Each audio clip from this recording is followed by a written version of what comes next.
can't find a pen, so I'm using Escrew. These workbenches, I'm sure everyone knows, but just for those few people that don't have a clue, you can move each of these plastic bits around to each of the holes.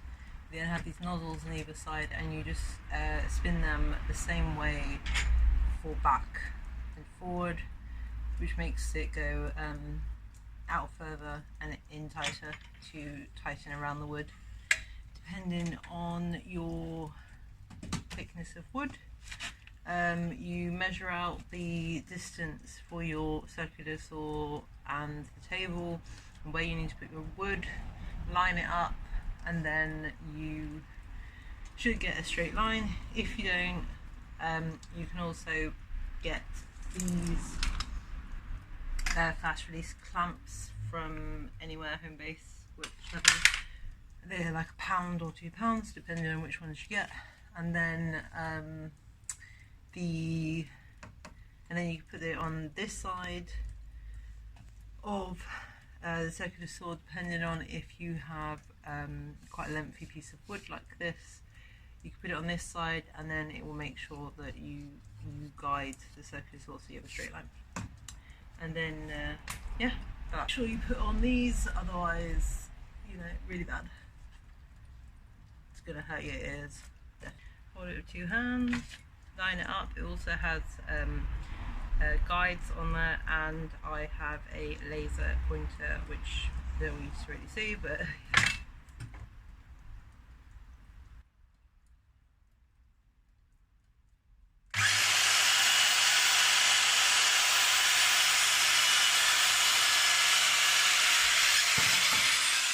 sure I will get rid of that in a second one moment.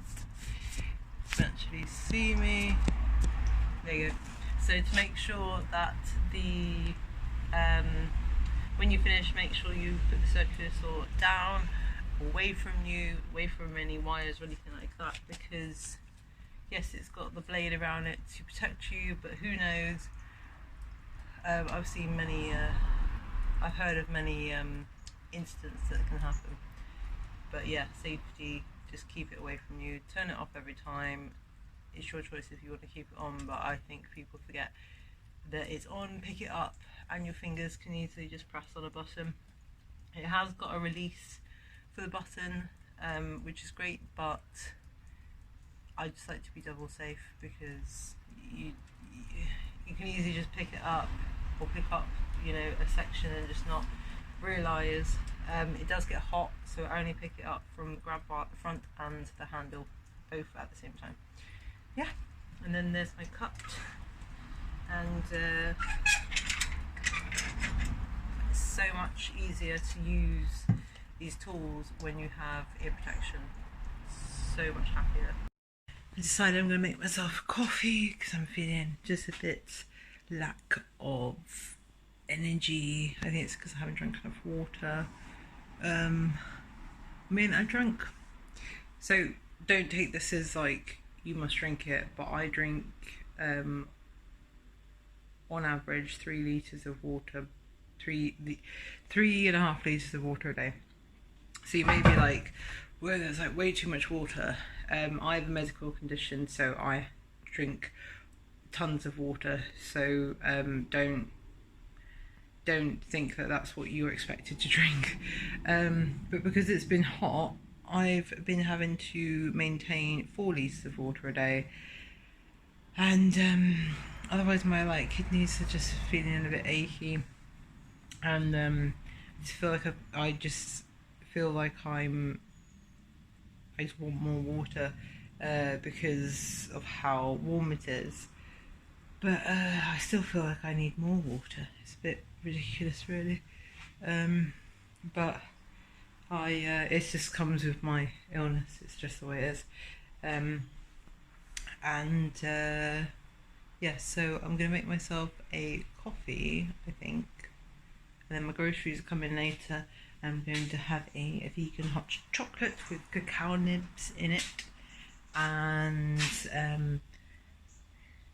I need to get this, you can get this I've been using this mushroom capsules that you can use to help with energy. They were doing really well, but they're quite expensive, so I'm going to see if I can get the powder and see if that's cheaper. But yeah, anyway, I'm going to sand. We'll use the sander. I've got a 40 grit on there because I need to get just need to get rid of a few mils. Only like 3 mils, really small amount. But because because I can't be asked, but I want to sand it anyway. Just need to get rid of a few mils, and then it should fit. And then I'll screw them in, screw it all together, and then need to put in another piece of wood that will go across the length of it, which is where the slats will go. So yeah, and then I will have a bed, but I need to work out what I'm doing with the slats yet. I don't know if I have any wood that's thick enough. I need to work that out. Comment below what you think the slat width mils should be, the thickness. I'm not actually quite sure.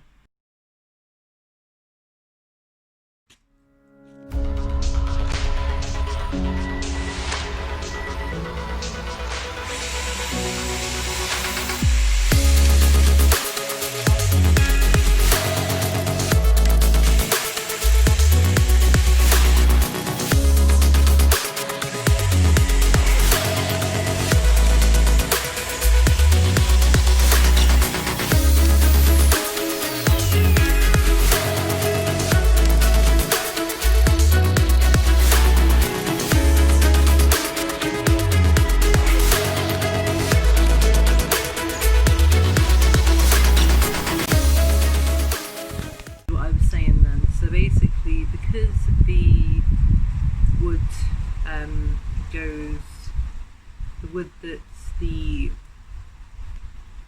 length but are on the side, from the back wall, from the door to the front is the length, but it's those ones that will be extending out, because if you go from the top of your van down to where it's reasonable for a person to be able to like sit to get up to it, which is from the ceiling down, it gets wider. So like a Sprinter van and a Crafter van are sort of like this shape, and then so that means that it needs to be smaller as it goes to the top and wider as it goes to the bottom. So I decided that the width ones needed to go on the outside, and there's something that stops them like that. So, and then I'm going to put drawer sliders on there, which means that which means as it lowers down on the pulley system, I can pull out either end with some drawer slides, some strong drawer slides, and then maybe I'm trying to work out like how to do it exactly. That means I'll have 2 extra cushions there. I don't know if that's a good thing, I don't know. It might be a good thing because the mattress that's going to be on the seats is not going to be thick. So maybe I'm going to have them as the mattress that will be on the top. Those 2 extended bits on either side, they will be on the backrest, so not to take up any more height. So